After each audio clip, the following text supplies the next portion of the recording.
आनन्दकन्दं प्रभुदेवचन्द्रं ब्रजेशरूपेण पुरापि जातं प्रवेश्य प्राप्तं प्रियप्राणनाथं परेशपुरनं सततं नमामि। ब्रह्मा प्रियाजागरणाय जातः सर्वस्वपाता भवसिन्धुत्राता विज्ञानदाता निजधर्मधाता दिनैकबन्धो शरणं प्रपद्ये दिनैकबन्धो शरणं प्रपद्ये। कृष्ण कन्हैया लाल की जय। सभी को यथा योग्य प्रणाम का अभिवादन करते हुए इस 7 दिवसीय कार्यक्रम का आज प्रथम दिवस के प्रथम सत्र में हम उपस्थित हैं। इस बार हम शास्त्र बिना कौन माने, महामती प्राण जी ने शास्त्र को बहुत ऊंचा दर्जा दिया हुआ है। जिन जानो शास्त्रों में नहीं है, शास्त्रों में सब कुछ, ऐसा कहा है। तो शास्त्र तो बहुत विशाल है, बहुत सारे शास्त्र हैं, लेकिन मूल जो है वेद को माना जाता है। तो वेदों में से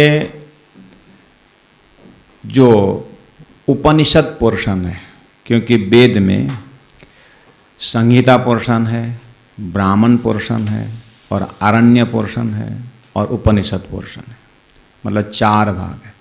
ये 4 को संयुक्त जो जब एक शब्द में बोलेंगे तो वेद कहा जाता है। उसमें से उपनिषद को बहुत ही महत्वपूर्ण माना गया है। संहिता पोर्शन और ब्राह्मण पोर्शन में कर्म का निरूपण किया हुआ है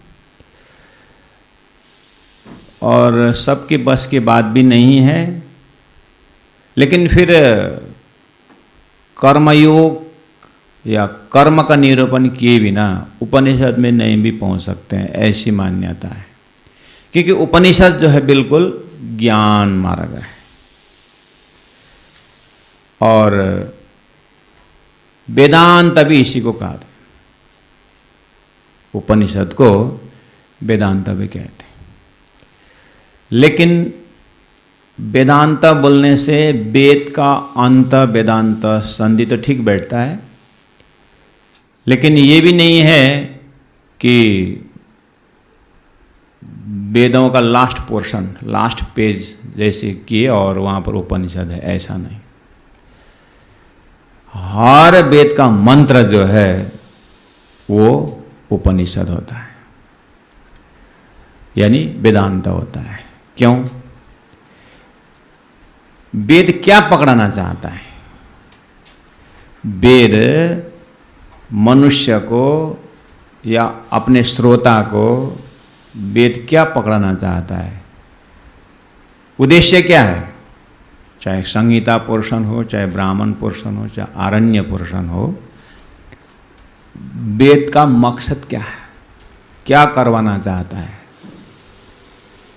तो वो है मोक्ष, अर्थात ब्रह्म के साथ एकरूपता,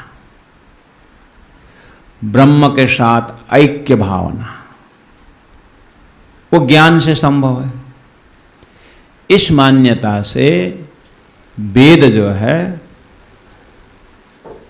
जो मानव जाति को, जो चेतना को, आत्मा को परमात्मा के साथ मिलाने का, उसका ऐक्य भावना, इसके ऊपर वेद चिंतन करता है। इसीलिए कुल मिलाकर के उपनिषद का अर्थ हुआ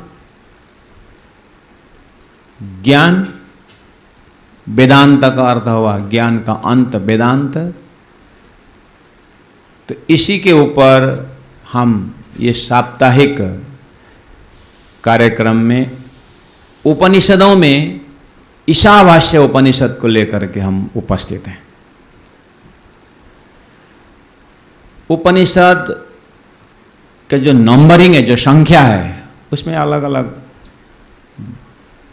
विचार है, उसका नंबरिंग कितने हैं, लेकिन 108 उपनिषद सबके मुखारविंद से सुनने को मिलता है। उसमें भी ईशादि 9 उपनिषद, ईशादि यानी ईशावास्य उपनिषद से लेकर के 9 उपनिषद जो है ये मुख्य माना जाता है, यानी 10 उपनिषद मुख्य माना जाता है। ये आदि शंकराचार्य ने भी इन्हीं उपनिषदों के ऊपर भाष्य लिखे हैं। तो इस तरह से सार का सार पकड़ाते हुए ये ईशावास्य उपनिषद को प्रथम उपदेश यानी प्रथम पहला नंबर माना जाता है। हम इसमें ज़्यादा नहीं है, बहुत कम मंत्र, 18 ही मंत्र है इसमें। इसको हम 7 दिन के अंदर चिंतन करने के लिए कोशिश करते हैं। आइए पहले हम उपनिषद शब्द में जाते हैं। बहुत साधारण अर्थ है, उपसर्ग है, नी भी उपसर्ग है। जब हम शब्द को थोड़ा अन्वेषण करते हैं, उप प्लस नी और सद 3 अक्षर मिल रहा है, 3 शब्द मिल रहा है। उप नज़दीक, नी भी नज़दीक। ये बहुत आम जनता जनार्दन समझ जाए, उसके लिए उपनिषद यानी नज़दीक में बैठना है। सद मतलब बैठना भी अर्थ है। अर्थात ये जो उपनिषद का ज्ञान का धारा जो है, ये ब्रह्मनिष्ठा गुरु के पास बैठ करके पात्र शिष्य ने गुरु का ज्ञान को जो आगे बढ़ाया है, इसीलिए उपनिषद नज़दीक में लेकर के, नज़दीक में बैठ करके लिया हुआ ज्ञान। गुरु ने बहुत नज़दीक में बैठ करके लिया हुआ ज्ञान, गुरु से नज़दीक में बैठ करके लिया हुआ जो विद्या, जो अनुभव, वो चीज़ ऋषियों ने चिंतन करके जो इकट्ठा रखे हैं। तो ऋषि ही कभी कभी शिष्य बन करके प्रश्न बनाते हैं, और प्रश्न बना करके शिष्य का मुख से प्रश्न बनाते हैं, गुरु के मुख होकर के उत्तर देते हैं। ये भी परंपरा है।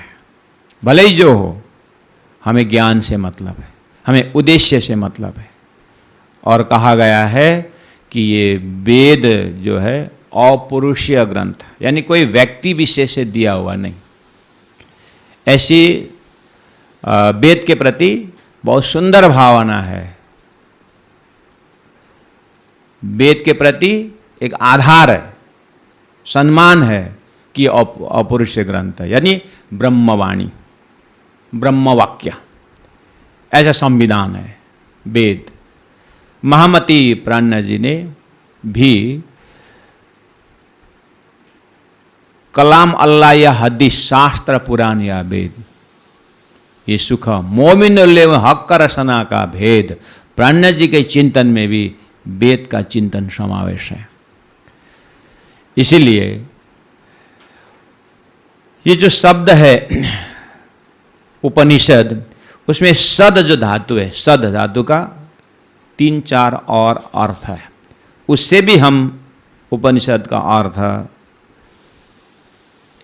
एक भूमिका के तौर पर दिमाग में रख सकते हैं, जिसके आधार पर हम वेद में निहित जो ज्ञान है उसका उद्देश्य समझ सकते हैं। फॉर एग्जाम्पल, एक अर्थ सद में रहता है विसरण, विशरण, सद का अर्थ, सद जो धातु है उसको अलग अलग अर्थ में प्रयोग करते हैं। तो एक अर्थ ये भी है कि विशरण अर्थात नाश होना। उपनिषद, नजदीक में बैठ के नाश, ये भी अर्थ है। दूसरा सद का अर्थ होता है गिट, अर्थात ज्ञान, अर्थात प्राप्ति, ये भी अर्थ सद में आता है। और तीसरा अर्थ बैठता है अवसादन, अर्थात शिथिल होना, समाप्त होना। संस्कृत का शब्द है, ये धातु है, और ये जो संस्कृत का जो रूट है, जो धातु है, बहुत सारे अर्थ है। एक एक शब्द का 12-12 अर्थ है। महामती प्राणजी तो कहते हैं कि वो 12-12 अर्थ में, प्रत्येक शास्त्रों के शब्दों के जो अर्थ है 12-12 अर्थ में अलग अलग प्रकार का अर्थ का जब हमें अनुभव होता है तो प्राण जी कहते एक तारतम का अर्थ भी जगह रखना, उसमें तारतम का भी अर्थ रहेगा। अर्थात तारतम जो ज्ञान है, तारतम का जो विजन है, वो भी इस साप्ताहिक कार्यक्रम के अंदर बताया जाएगा कि तारतम क्या है और तारतम के दृष्टि से वेदों की व्याख्या कैसे हो सकती है, उपनिषदों की व्याख्या कैसे हो सकती है। अर्थात पुराणों में जो ज्ञान निहित है उसको देखने का ढंग जो है अभी तक लोगों ने किस तरह से देखा। ज्ञान वही है, क्योंकि अपौरुष ज्ञान है, वेद जो सबका है। जिस परमात्मा ने सृष्टि बनाई, जिस परमात्मा ने जगत को बनाया, और उन्होंने ही ये ज्ञान भी दिया हुआ है। तो बैराट के भाषा से, बैराट जो ज्ञान है उसके अंदर से हम शास्त्र को अवलोकन करेंगे। हम यहाँ आज उपनिषद में भी ईशावास्य उपनिषद के मंत्रों को लेकर बैठे हुए हैं, लेकिन ये भी ध्यान में रखना है कि हम कहाँ तक इसकी गहराई तक जा सकते हैं। अर्थात ये वेद का उत्पत्ति कहाँ से हुई है, क्योंकि सबने बोला अपौरुषीय है। ये परमात्मा के मुख, अपौरुष मतलब कोई साधारण पुरुष ने दिया हुआ नहीं, कोई ऋषि ने दिया हुआ, ऐसा नहीं। ये उन्होंने दर्शन किया है और शब्द में रख दिया है, लेकिन साक्षात वेद भगवान है और साक्षात वेद ब्रह्म है। तो इसका मतलब ब्रह्म के पास ज्ञान है, ब्रह्म उजाला है, ब्रह्म प्रकाश है, ज्ञान का स्रोत ही ब्रह्म है। इसीलिए विशरण शब्द से, सद धातु से विशरण शब्द जो हमने लिया है उसमें नाश होना, ऐसा भी अर्थ निकलता है। तो फिर उपनिषद का अर्थ क्या हुआ? उपनिषद का अर्थ ये हुआ कि मानव के अंदर, मनुष्य के अंदर, जीव के अंदर जो अज्ञान बैठा हुआ है उस अज्ञान को नाश करेगा, वही उपनिषद है। जब सद अर्थ का नाश शब्द से लेते हैं, अगर सद अर्थ से, सद धातु से यह भी अर्थ निकलता है कि ज्ञान तथा कुछ चीज की उपलब्धि, अचीवमेंट जिसको कहते हैं, प्राप्त करना। तो उपनिषद से क्या प्राप्त होता है? उपनिषद से ज्ञान प्राप्त होता है। कैसा ज्ञान? कैसा ज्ञान? तो कहते हैं उपनिषद के अंदर ही अवसादन, अर्थात वो ज्ञान ऐसा कि उपनिषद के ज्ञान हृदय में भरने के बाद ये जो शिथिल अर्थ है, यानी माया जिसको कहते हैं, या ये जो संसार का जो बंधन जो कहा जाता है, एक अर्थ में बंधन नाश हो गया, दूसरे अर्थ में ये उपनिषद के ज्ञान द्वारा माया शिथिल हो जाती है और माया समाप्त हो जाती है। ऐसा भी उपनिषद के ज्ञान के प्रकाश में निहित अर्थ है। और महामती ने कहा कि अर्थम अच्छे अजवास, जब एक एक मंत्र का अर्थ जब हमारे हृदय में प्रवेश होता है तो हृदय में प्रकाश होता है। प्रकाश कैसा? ब्रह्म के विषय में जानकारी, प्रकाश के विषय में जानकारी।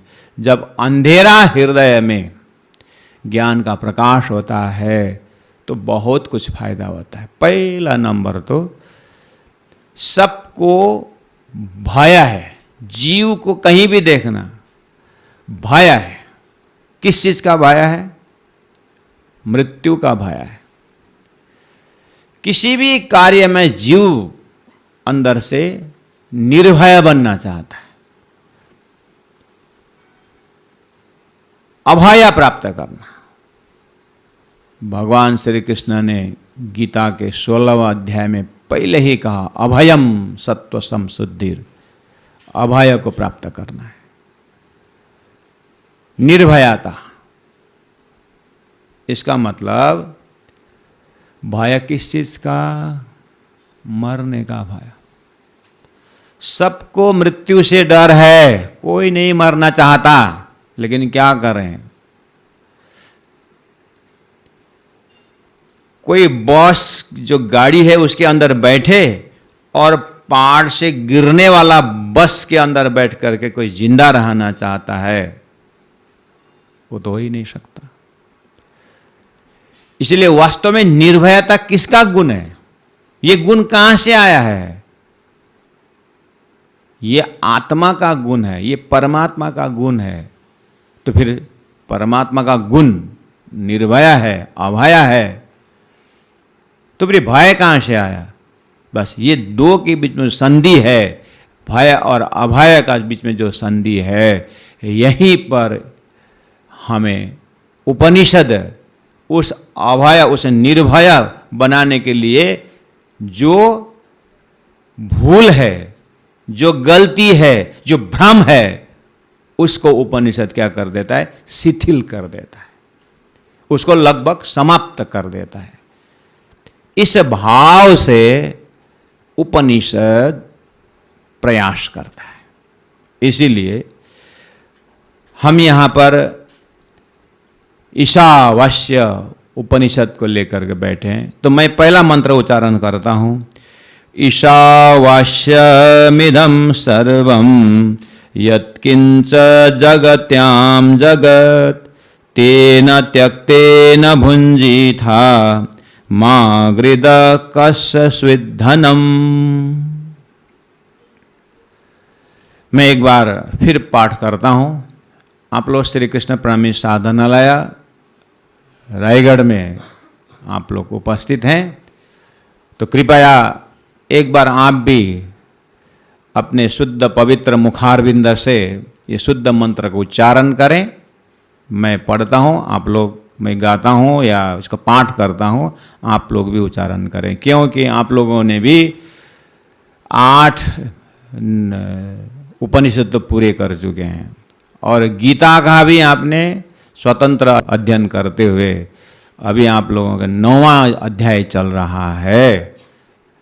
तो कृपया आप लोग तो दिल से गा सकते हैं, ईशावास्यमिदं सर्वं यत्किंच जगत्यां जगत् तेन त्यक्तेन भुञ्जीथा मा गृद कस्यचिद्धनम्।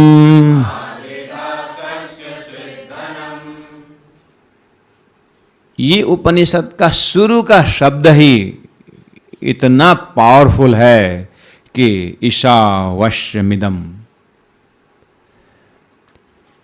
इस अर्थात ईश्वर, कंट्रोलर, रूलर, जो सबको वश में रखता है, जिनके शक्ति से ये सारा विश्व संचालन हो रहा है।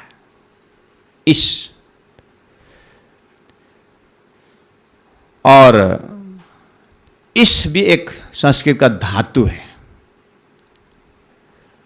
इसका जब प्रयोग जो होता है अलग अलग अर्थ में होता है, लेकिन एकदम विश्व के ये धर्म के बाजार में, आस्था के बाजार में, श्रद्धा के बाजार में परमात्मा जब दिल से कोई पुकारता है तो परमात्मा को ईश्वर शब्द से पुकारा गया है। ईश्वर बोलते ही ये सबका नियंता, सबका हर्ता करता, सबका मालिक, सबका मूल सूत्र वो ईश्वर है। अपने अपने भाषा में कोई गॉड बोलेंगे, कोई अल्लाह बोलेंगे, कोई ईश्वर बोलेंगे, लेकिन है उस शब्द के पीछे समर्पण का संकेत है। वैसे मनुष्य शरीर में जो जीव का स्थान है वो ऐसे आराम से समर्पण होने वाला नहीं है। यहाँ समर्पण शब्द सुनने में बहुत सरल है और हर व्यक्ति कहीं ना कहीं दिन में 3-4 बार इस शब्द को प्रयोग भी करता है। एक बॉस भी, एक मालिक भी अपने नौकर को ये समर्पित भावना का वो भी एक्सपेक्टेशन रखता है और बताता भी है, तेरे काम के ऊपर तू समर्पित नहीं है। लेकिन ये इतना जितना प्रयोग हम करते हैं उतना उसका स्वाद जो है पाना इतना आसान नहीं है। कि समर्पण में जो मिठास है, समर्पण भावना में जो एक आनंद है, पहुंचना वही है, लेकिन धीरे धीरे सीढ़ीवत चढ़ना है और शास्त्रों में ऐसे चढ़ाया है, एक ही साथ बड़ी बड़ी बातें नहीं किए। इसीलिए तो वेदों का 4,000 पोर्शन की हमने बात की। संहिता पोर्शन, कर्मकांड पोर्शन भी है, उपासना पोर्शन है, ज्ञान और विज्ञान का पोर्शन है। विनोबा भावे जी अपनी गीता में कहते हैं, बहुत सुंदर उदाहरण देते हैं कि गीता हो, उपनिषद हो, संतवाणी हो, सब परमात्मा का संदेश है। तो परमात्मा जीव को अपने तक पहुंचाने के लिए, अपना पूर्ण परिचय कराने के लिए शास्त्रों के माध्यम से, संतों के माध्यम से किस तरह से सीढ़ीवत चढ़ाया है। तो विनोबा भावे जी अपने गीता प्रवचन में कहते हैं, जैसे कि एक इंजीनियर हमें आराम से टापू पर पहुंचा देता है, अर्थात रोड इंजीनियर जो होता है, जब रोड का कंस्ट्रक्शन दिमाग जब लगाते हैं तो गाड़ी को उस टापू तक उस पहाड़ में पहुंचाना है तो सीधा सीधा गाड़ी दौड़ती भी नहीं है, मुश्किल भी है, तो गाड़ी तो वहीं दौड़ते जहाँ रोड बनाया हुआ है। तो रोड बनाने वाला इंजीनियर जो है पूरा टर्निंग देते हुए धीरे धीरे धीरे धीरे धीरे हमें उस क्लाइमेक्स में पहुंचाता है। वो उदाहरण देकर विनोबा जी कहते हैं कि जिस तरह से इंजीनियर रोड मैप में जो है अनायास से हमें पहाड़ पहुंचा देता है, इसी तरह शास्त्रों ने जीव को बहुत आराम से परमात्मा तक मिलाने का प्रयास किया है। कहने का तात्पर्य है, जो कर्म कर रहे हैं वहां ईश्वर का दर्शन कैसे करें। जब अपने कर्म में ईश्वर का दर्शन हो जाता है तो कर्मयोगी भी परमात्मा के पास पहुंच जाता है। हालांकि कर्म जो है जीव को बंधन में बांधता ये है, लेकिन नहीं, इसीलिए तो उपासना भी उसी में मिलाना है और ज्ञान भी उसी में मिलाना है। ज्ञान अलग पोर्शन नहीं, ज्ञान को कर्म छोड़ करके अलग ज्ञान की बात भी नहीं किया है। इसलिए ज्ञानियों ने भी कर्म को स्वीकार किया है, कर्मी ने भी ज्ञान को स्वीकार किया है, और ज्ञानी कर्मी दोनों उपासना भी है। उनके अंदर उपासना मतलब लगाव है, झुकाव है, चाहे कर्म के तरफ हो परमात्मा का कर्म समझ करके, या ज्ञानी जो है मैं जो कर रहा हूं ब्रह्म को आत्मसात करने के लिए या ब्रह्म साक्षात्कार करने के लिए। ईशावास्यमिदं सर्वं यत्किंच जगत्यां जगत् तेन त्यक्तेन भुञ्जीथा माँ गृदा कस्य स्विद्धनम। बोलो श्री प्राणनाथ प्यारे की। पूर्णमदः पूर्णमिदं पूर्णात् पूर्णमुदच्यते पूर्णस्य पूर्णमादाय पूर्णमेव वशिष्यते।